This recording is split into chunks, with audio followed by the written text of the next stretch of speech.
Hello, hey, it's your boy Mr. CV. I'm back on CV Football. I've just finished from the gym.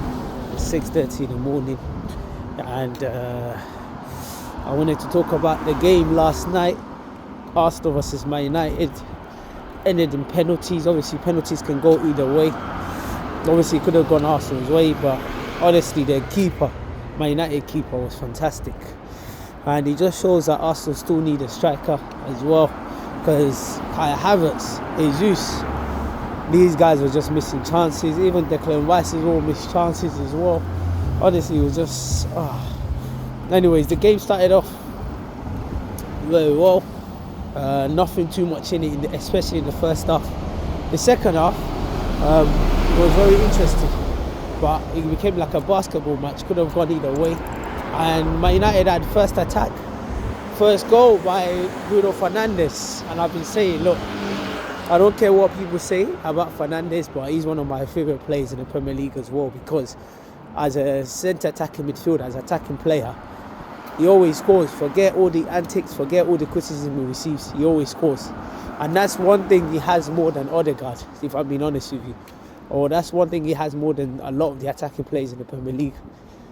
He scores. He's a forward scoring player. And when players are like that, forward scoring players, honestly, even no matter what position they play, they always score goals. Odegaard this season not been good enough, even the penalty. Anyways, when Man United score, fantastic finish from Fernandes. The keeper had no chance. Raya had no chance. And then Gabriel Magalhaes, who made a mistake leading to that goal, scored a brilliant finish, scored a great goal. Man United went 10 man down due to Diego Dalot, and obviously I was expecting Arsenal to capitalise on it. Either way, anyway, Arsenal huffed and puffed, but nothing really in there, and the Man United goalkeeper was fantastic. And it was a good game, good watch. Obviously, like I said, penalties could have gone either way. Stepping up, Kai Havertz missed a lot of chances during the game. Missed. Odegaard missed the penalty. Arsenal had a chance to go 2-1 up. Missed. Then during the penalty, Odegaard scored. But still, man, it just shows Arsenal need a striker, man. I'm hearing people saying bring in Jose Mourinho because he can get up on the line. I'm going to get onto Arteta very soon. Let me just go through the player ratings quickly. Sign a striker because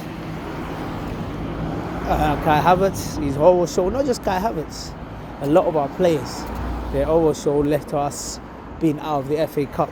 But let me go through the player ratings. In goal, David Raya, he didn't have anything really to do with that goal. Didn't have any chance. Made a good save as well, especially from Xerxes in the second half. And that could have been the winner. Juan Timber played really well, actually. Dealt with Man United first very comfortably. And to be honest with you, he did really well. Regarding who he played, whether it was Garnacho or Ahmed. Saliba, just a decent game from him, nothing too much. Struggled against Højlund's physicality at times, even though Højlund, he didn't really have much service, but he had to hold up the ball quite a lot for them.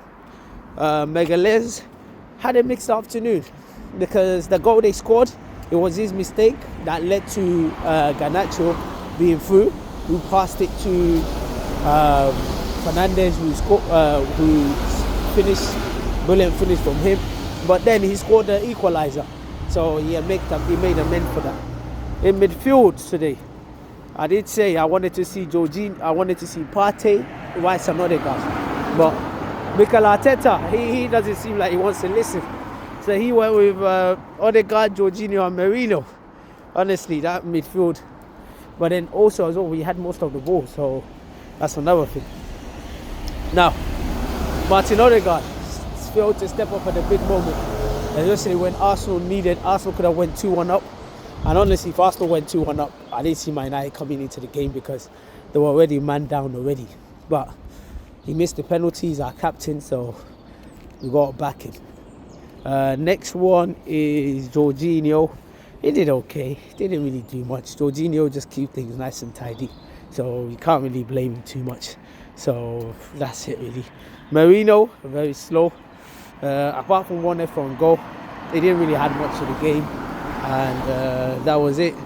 And it was no surprise that he was replaced by Rice. Rice looked more effective, had a lot of chances to score as well. So in attack, Kai Havertz, honestly, very poor from him today.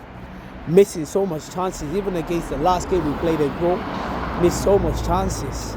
And obviously, it's time for us to look to get a proper striker, a proper number 9 that their job just to finish off chances.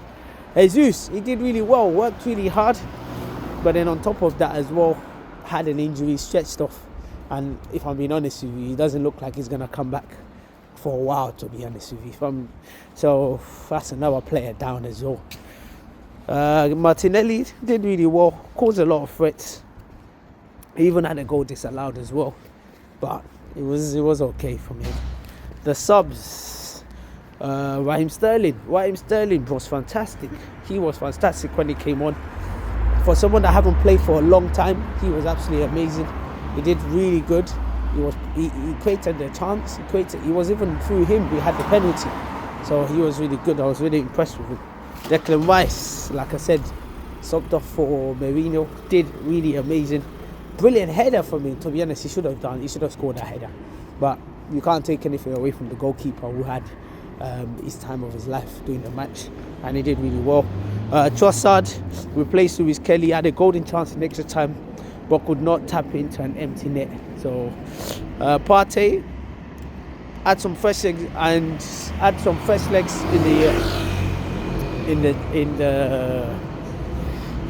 it came on to add some fresh legs, but honestly, there couldn't much he could do. Kieran Tierney,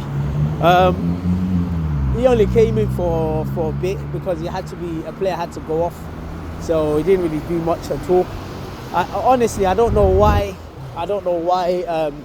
Arteta really doesn't want to use him, because he's one of our best left backs, and he just baffles me at times why Arteta don't want to use this guy. But obviously, different managers, different choices, so nothing you can really say. The last one is Mikel Arteta. Honestly, man, Arteta, pressure is mounting on him, and if he's not careful, he's gonna get forced out of the club by the fans, because honestly, there are times where some of his decision making and some of the things he's doing, I don't really understand it, to be honest. These type of games, you go with your best squad, you go with your best players, and you go for the win. Because if Amory was to come in, win a cup, they finish in Champions League position, it will look very bad on Arsenal. If Slot was to come in, wins the league, it will look very, very bad on Arsenal. So listen, honestly, I'll say give him to the end of the season and then see where we finish. And then after that, if we don't finish, or if we don't challenge for the league, or we literally crumble like we've done the last 2 seasons, then maybe the club needs to look for a new direction. But it's a difficult one. Right now, I'm still not Arteta out for now. I still think he's done an amazing job, especially where we were.